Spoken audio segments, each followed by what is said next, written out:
Hello and welcome to the Fuel, Run, Recover podcast, helping everyday runners fuel better, run smarter, and recover faster so you can reach your full performance potential. I'm your host, Stephanie Natchek, dietitian, fitness coach, and a fellow runner too. As the owner of Stephanie Natchek Performance Nutrition, I've spent the last 10 years helping runners learn to fuel their bodies, level up their running performance, and establish healthier relationships with food and exercise. If you're ready to reconnect with your love of running, then let's get started on today's episode. All right. Hello and welcome to this week's episode of the Fuel, Run, Recover podcast, where I am really excited to be sharing some travel tips for if you are going to be traveling for a race. Now, you might be traveling to a really, big, important A goal type of race event, or maybe you're traveling and just while you happen to be on vacation, you want to check out, a little bit of local scenery, participate in a race, and just do it for the fun of it. Your goal for that particular race and kind of, whether this is an A goal race or just something you're kind of showing up and just running for fun, you haven't maybe necessarily followed a really structured training plan in order to get ready for the event. Of course, that is going to have an impact on exactly how you prepare and how much time and effort and energy and everything goes into your race day preparations. But either way, I think that, we all want to feel good on the day of the race, regardless of what our goal happens to be. We all want to have, low stress and not a lot of anxiety or things go not according to plan, things go wrong on the day of a race. So either way, even if this is just a fun, showing up just to participate, just to, do something while you are away from home, I think that these travel tips are still going to be really important for you to check out as well. So my first big tip, kind of the number one thing you want to do, and the reason this is the number one thing is because it starts the furthest out from actually doing your traveling, is to both plan and book your travel very early. And there's a couple of reasons for this. You want to have kind of your choice and your pick of as many different options as possible when it comes to everything from flights, flight times, hotel availability in terms of location and convenience for you. When it comes to racing and the race weekend, there's a lot of things that we don't have control over in terms of timing. And so anything that we can control and we can make as convenient as possible for us, we want to take advantage. We want to do that. So you don't want to be booking, especially again, if this is like an A goal, big deal race, you had to put your name in for a lottery to get a spot, which you do for a lot of the big events these days. You don't want to wait till the last minute to book your flight, be at the mercy of whatever is available, and you're rolling in at midnight when your race is, at 7 a.m. the next morning. Or to find out that like you need to pick up your race packet before 5 o'clock the day before. And now you're scrambling because your flight is not going to get you there on time. And, you're again at the mercy of the schedule of the airlines, the availability of the flights. On that note too, when it comes to booking hotels, you want to be relatively close to the start line, ideally, mostly because you don't want to be having to get up maybe even earlier, like potentially several hours earlier than you already have to get, to do a lot of traveling that morning to get down to your start corral. So you ideally want kind of your pick of the litter to get the flights and the flight times that are best and most convenient for you. And of course, a hotel that is going to be in a convenient location, ideally, within walking distance. If it's like less than a mile away from the start line, that might not be realistic or, cost effective to say the least, but you at least want to be fairly close by, something that isn't going to be an expensive and very long taxi or Uber ride. Also depending on where you're doing this race, what city you're doing it in, there may be convenient public transport options available. You maybe can bus or train or something to get down there. Again, these are things that you want to know ahead of time and really be thinking about these race weekend logistics. If all of this sounds immediately overwhelming and you're thinking to yourself, oh my gosh, I am never traveling for a race because all of this sounds awful and I don't want to have to think about all of these details, especially that far in advance. Maybe you're the kind of person who really likes to just do things a little bit last minute and kind of just go with the flow. There are actually companies that offer race packages. So, along with your race entrance fee, you also say get your hotel included is in that. And of course, they're going to be including really, ideal locations for hotels and really kind of perfect hotels for that. So, definitely something worth looking into. That if you don't want to handle all of those details or have to think about those details or do all that research, then there actually are companies that offer this as a package that you can purchase. But a couple things that you want to be thinking about, and the information you want to get as early as you can when you're figuring out your race weekend logistics will be, when is the race packet pickup? So a lot of races don't have pickup on the day. Some do, but some don't. So if you may need to pick up your race packet, bib, all that kind of stuff at the expo a day before or 2 days before the actual race. So that means that you need to make sure that you can get to the expo ahead of time.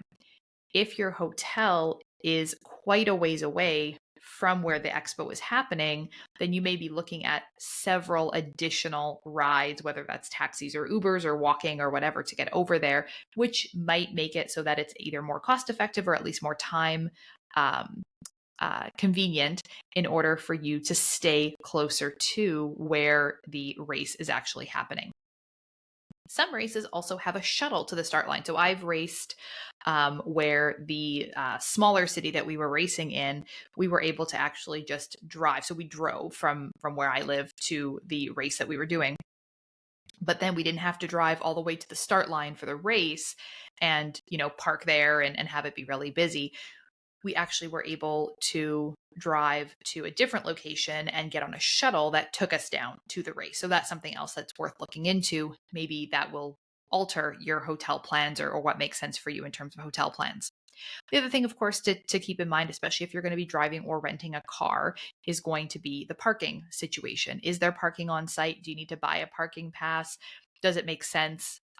Our race here in my city, the Manitoba Marathon, you can buy a parking pass for the race, but sometimes the lineup to get into that parking lot on the morning of the race. I just remember last year, there was so many people who were actually late to the start corral and the gun had already gone off and people were still running up and starting several minutes late behind schedule because the lineup to actually get into the parking lot was just so crazy. So you were honestly far better off parking somewhere else and walking in because you were just sitting in that lineup for forever.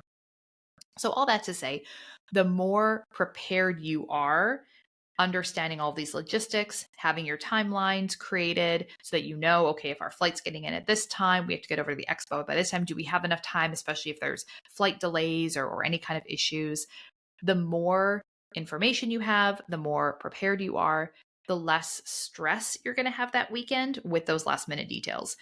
Means that you're going to get better sleep in those couple of days leading up to the race. You're going to have, an easier time getting the rest and downtime that you need. And ultimately, it's going to set you up for a better race day experience. So, planning and booking all of your travel really early in advance, ideally when you sign up for the race, is when you should start looking at all of this stuff, all of these details.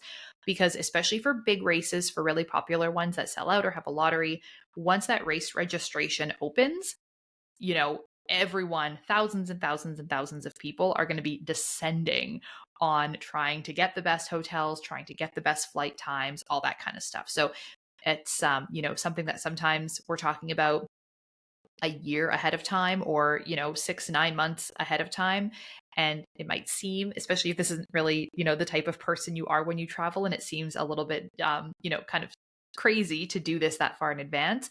Ultimately, you're going to be glad that you did so that you aren't, really inconveniencing yourself on that weekend. My second tip is that if you're taking an extra few days to do some sightseeing, do some exploring, especially if you're traveling somewhere that you've never been before, may not necessarily go again, you want to save all of the exploration and traveling and sightseeing and all of that great stuff for post race. So rather than landing and getting in a few days or a week ahead of time, having your vacation and then running your race at the end, you ideally want to get to your location a day or maybe 2 days before the race, and then have all of the fun and exploring and traveling and everything for afterwards. Yes, your legs are going to be tired and they're going to be sore, but the trade-off there is that you're going to have a really strong race, or at least a stronger race, than if you sapped all your energy, didn't rest, were on your feet walking and all of that stuff for a week, eating in different places, eating in different restaurants, new food, stuff like that, putting you at risk for maybe some issues on the day of the race. So we know that we want to do nothing new before race day. That includes eating at different restaurants, new foods, all of that kind of stuff. And so we want to just save all of that fun and excitement for afterwards. If it makes more sense with travel plans, flights, needing to get your race packet pickup from the expo, etc., for you to fly in 2 days before the race versus just the day before, then absolutely do that. But just make sure that that day that you have in between isn't full of like being on your feet, going to like 100 museums or going on a big long hike or something like that. You do want to be focusing on resting, on recovery, on making sure that you are going to have the best race possible. Now, again, if this is just, you're just showing up just to run for the fun of it, and it's not really a goal, a race, or something that you've put a ton of effort and focus into training for, then maybe, if it isn't your best day and it just kind of fits into your schedule to run this race, but it's not something that you're taking too seriously, you're just, showing up to participate and enjoy it, then yeah, I mean, if you want to do a little bit of sightseeing on the day before, obviously that's going to be totally fine. But if you're really focused on this race and it is a goal race for you and you want to have your best possible performance, then you really do want to save your legs and your digestive system to have all of that fun afterwards. If you're going to be changing time zones, this is also something that can really impact your performance and, of course, your sleep the night before the race. So if you are able to arrive at your location, if you're just changing 1 or 2 time zones, it takes about 1 day per time zone shift to adjust to the new time zone on your own. So if you are shifting 1 time zone, then you ideally would get to the new time zone a day ahead to give yourself a day to adjust. And then you'll be, on the new local time when you go. I don't find that, the 1 hour shift is that, that much of a big deal. Some people might find that even just shifting 1 time zone, they really do want that extra time to adjust, especially if, you are very routine oriented and having your bedtime or wake up time be off by an hour does affect you quite significantly. But if we're talking that you're going to be traveling, 3, 4, 5, 12 time zones, then this is something that really can alter your circadian rhythm and can really have a big impact on your race performance. So what you can do is you can actually start to adjust your body clock ahead of time pre-travel to take some of the challenges or difficulties away from trying to do the time zone shift once you get there. So you can reduce your jet lag by just adjusting your wake and bedtime by about half an hour per day in the days leading up to actually doing your travel. So if you're flying east, then you would be shifting your bedtime and wake up time 30 minutes earlier each day until you're at your new upcoming local time zone. And if you're flying west, then you would be shifting your bedtime and wake up time 30 minutes later per day. So this is something that's definitely a great option if you aren't going to be arriving at your destination, super far in advance, especially if you're traveling several time zones. You might, be able to do half of this and then adjust for a few days to do the other half or that sort of thing. When you wake up, when you shift your bedtime or your wake up time, you want to expose yourself to bright light upon waking up. So making sure that you're getting either daylight ideally or, just bright light in your eyes when you wake up in the morning. Like not not directly in your eyes, like you're not like shining it directly in your eyes, but just exposing yourself to daylight or to bright light, so that that kind of tells your body clock, tells your circadian rhythm, okay, it's time to wake up, it's morning. And then that's how we sort of shift that. So we want to ideally, get ourselves to a space where waking up and getting ourselves to the start line of that race, which potentially is going to be much earlier in the morning, waking up much earlier in the morning than what you would normally do. So these are all things that we want to be thinking about as part of our race day planning and logistics is, for example, let's say we're traveling to a time zone that is earlier than our local time zone. So we are traveling west. But because we have to be at the start line for our race at 7 o'clock in the morning, that means that we have to wake up a few hours earlier than we normally would in order to get to that start line. But with the time zone shift, maybe it's more in line with what our local time zone actually would be.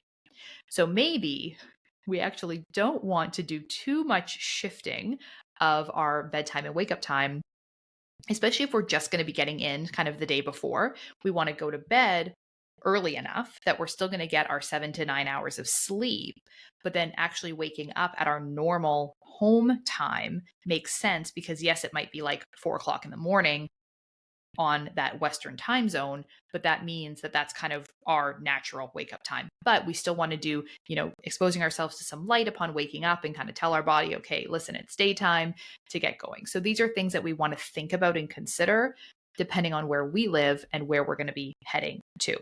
So yeah, if you are taking an extra few days off, we want to save the exploring and the traveling for afterwards, but also thinking about what the time zone shift is going to look like. And you may want to arrive a couple days or give yourself a day ahead of time. But again, don't burn out your legs and spend all that time on your feet walking around exploring prior to the race.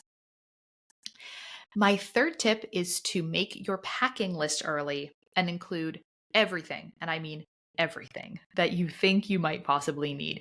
Yeah, it's nice to travel light and it's nice to just kind of streamline, and I'm the kind of person who I hate overpacking. I hate having too much stuff. I hate having a big heavy suitcase and plus my carry-on plus this plus that to lug around. I like to streamline and I like to pack as little as I possibly need. But again, if we're talking about a goal race, something that's really important, we want to perform our best, then we want to bring legitimately everything that we think we might need. We don't want to leave anything behind or assume that we're going to easily be able to get ourselves to a drugstore or something like that in the short time that we have between getting there and the race actually starting.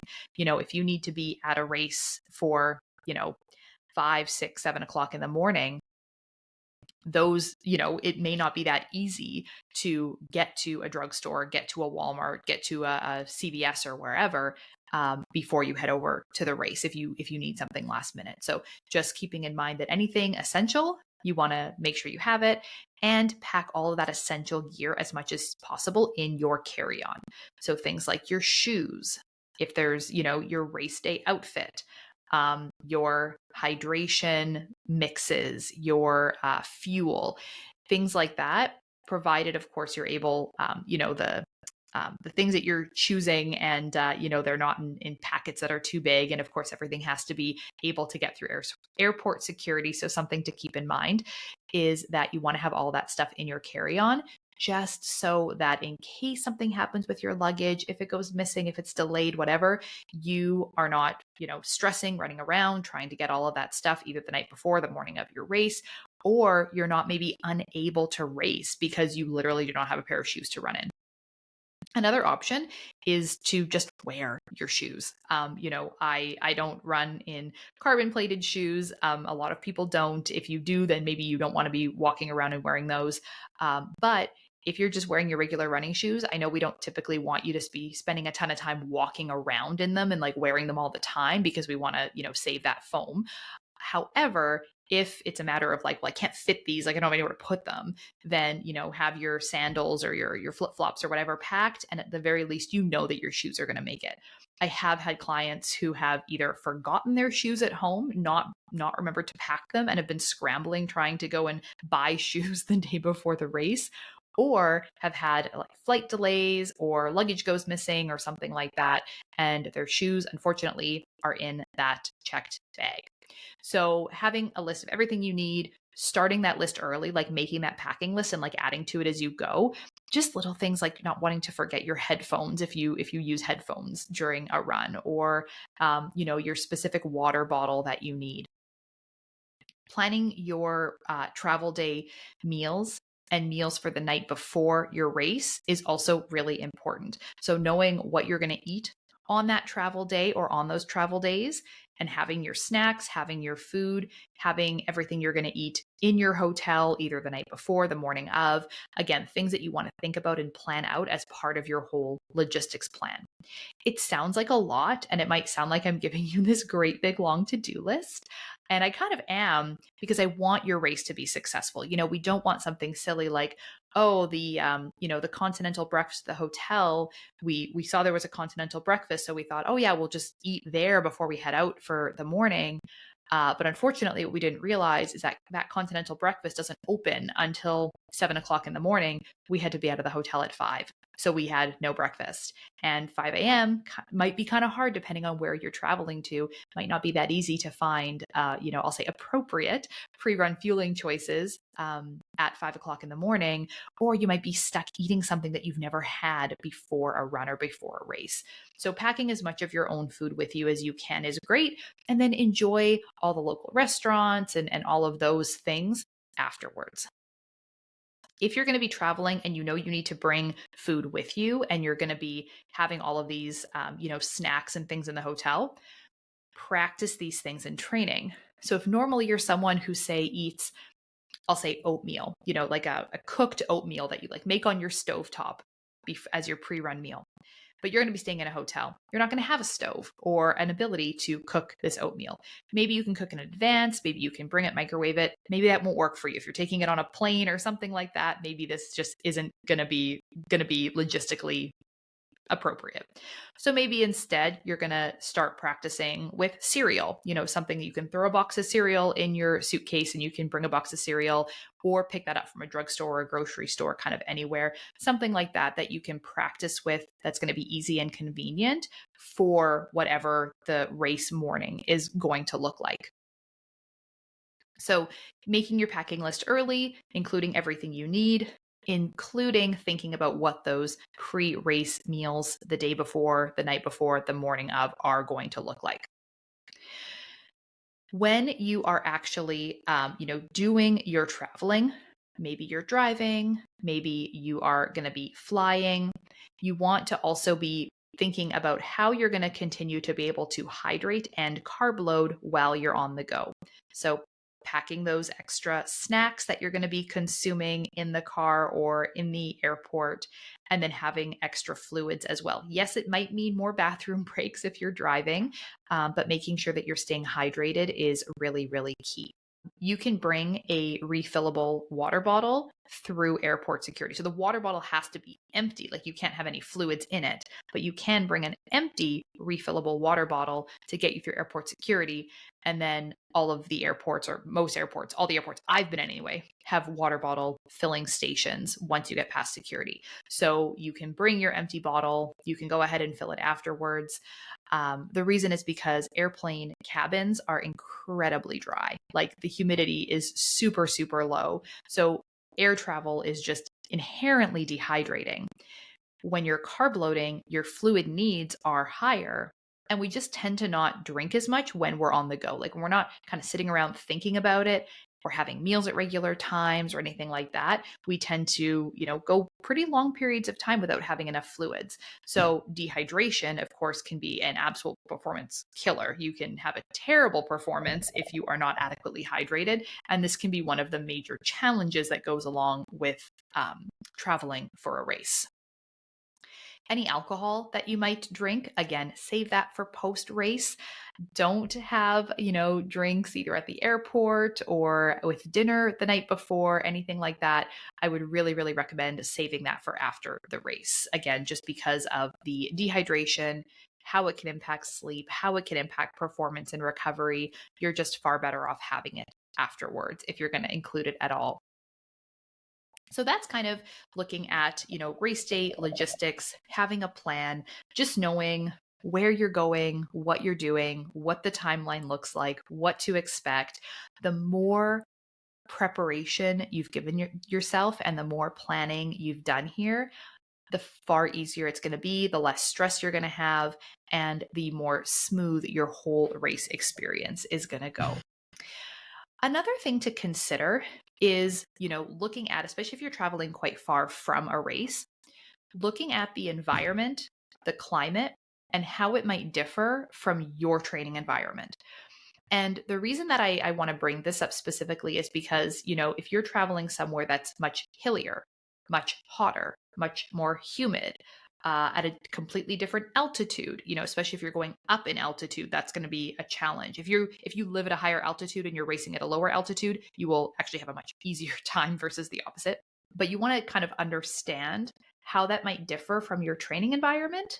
And you might either need to just adjust things like goals and expectations, or have a specific training approach that is going to get you ready for a successful race day. So, for example, if you live somewhere and you're training throughout most of the winter, but you're going to be traveling to somewhere that is very hot and humid and running a race in a hot, humid environment that you are just not going to be prepared for, you either are going to want to include training strategies that get you more heat acclimated leading up to the race. Maybe you want to arrive at the race location earlier if you can, to adjust to the heat as much as you can before the race. That does take like weeks though, so that's really difficult for most people to do. Or perhaps you need to adjust your goals and expectations for that race. Maybe that's not an ideal A goal race for you if you're just not able to work any of those things into your training strategy. You can still obviously want to perform your best, but knowing that you're going to be in a completely different climate or environment just might make that really, really challenging. So these are some things to think about when you're choosing your races as well, is what am I training in? What are the environment or the conditions that I'm training in? And does that need to maybe have an adjustment? Does that need to shift? I live somewhere where it's unbelievably flat, very, very flat. We do not have, like, our biggest hills are literally running over like highway overpasses. So if I were, say, wanting to run a race that was somewhere that was, had a huge elevation change, somewhere that was very hilly, I would need to make sure that I'm working that into my training plan and having hill specific training, going somewhere to do hill training, incorporating that into my strategy. Otherwise, I'm going to be completely unprepared. No matter how many miles I've run, I'm going to be very unprepared for running a hilly race, and that can just set you up for a little bit of disappointment if you aren't aware of those things. All the information usually about elevation changes and things like that are going to be available on the race course website. So you can go there, you can find information about it, and often even online, you can find discussion and people talking about what to expect on the actual race course. If you're traveling to a higher altitude, then this is also something to keep in mind, that it can really be a detriment to performance to go up if you're traveling to about 5,000 feet or above in terms of going up in altitude. So what happens at altitude is there's a reduction in the partial pressure of oxygen. And so it's more difficult for us to move air in and out of our lungs. And our body then has to adapt. Our body has to take steps in order to continue to allow us to get the oxygen we need in and around our bodies. So what happens is we have an increase in the concentration of red blood cells in our body. This reduces blood volume and increases our heart rate. And so this is why we feel kind of crummy, or why we don't feel very good as this adaptation is happening, is because our blood volume has gone down and then our heart rate has to go up to continue to circulate enough blood around the body so that then we are able to, continue to get the oxygen that we need. The adaptation process of getting adapted to that altitude takes time. And so after a while, we can feel more acclimated and we will feel better as we adjust, but that just takes a while. So if you are going to be traveling and you're going to be going up again, 5,000 feet or above, then you probably are going to feel your worst about 24 to 72 hours after arriving at altitude. So this is one time that it actually makes more sense. If you can't arrive at your race location at least a week before the race and maybe do a little bit of sightseeing or some touring around and having your vacation pre-race, then you actually want to arrive as close to the beginning of the race as you can. Either the night before, like, late the night before. I know that maybe you're going to be sacrificing a little bit of sleep, but this is a time that it might just be, sort of a trade-off we have to keep in mind. Or even, especially if you're driving, maybe even arriving the morning of. Now, this is not something that's going to happen too often to a lot of people, traveling, quite a significant change in altitude going to a race. But if it is something that you're considering doing, something you want to keep in mind, then just the timing of when you arrive is going to be really important.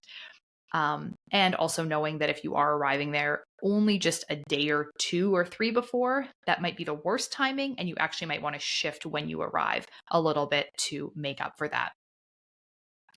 All right. And my last tip is that if you are going to be in an airplane, in an airport, in a car for a long period of time in the day or couple of days leading up to your race, you do want to make sure that you're taking breaks and moving your body regularly. Not a workout, right? Like not like something intense, nothing crazy. Of course, we're still focusing on rest and recovery here, but just keeping your feet, your legs, your blood flow, everything just moving as much as possible. And the reason is because we don't want your legs to get too stiff. We don't want to have, any swelling or fluid pooling down in your lower body. This can happen a lot during like air travel and things like that. But also, if you're just sitting in the car for a long period of time, you don't have the pressure changes that you go through when you're flying. But still, we just don't want to be sitting for a long period of time and then getting to the race and feeling really like stiff and sort of sluggish and like we just don't have any pep in our legs. So taking regular breaks, getting up, moving around, walking around the airplane, making a few extra trips to the bathroom, little things like that, just to try and continue to move and keep that blood flowing as we are traveling. So those are my race day travel tips, some things that can hopefully help you feel more prepared and more ready for your out of town race. It all comes down to just knowing what you're getting into when you sign up for a race, what the environment's going to look like, what the climate's going to look like, what the elevation change might look like, so that you can plan your logistics, plan your flights, plan your hotels, all of those things. Be as prepared as possible. And then you're going to have a much easier time, much less stress. You're not going to forget anything at home, show up without your shoes or anything like that that can really derail having a great race experience. So I hope you found these tips helpful. I hope you maybe wrote a few things down if you've got an out of town race coming up. And that is all for today. If you're looking for more help with your training, with your nutrition, with getting ready for any race, whether it's an out of town race or one in your local city, then I would love to help you prepare, get you feeling really confident and strong with your training, helping you fuel your body adequately and appropriately, helping you feel really good about the nutrition choices that you're making, helping you recover faster, prevent injuries before they happen, make sure that you're getting an adequate recovery in between your training sessions, all of those wonderful things. You can find out more information about how to work with me either one-to-one or in my all-in-one online group program by visiting my website. The link is in the show notes. It's www.stephanienatchek.com. All right, that is all for today. Thank you so much for tuning in. I really appreciate you spending your time with me today, and we will catch you back right here next week for another all-new episode. Bye for now.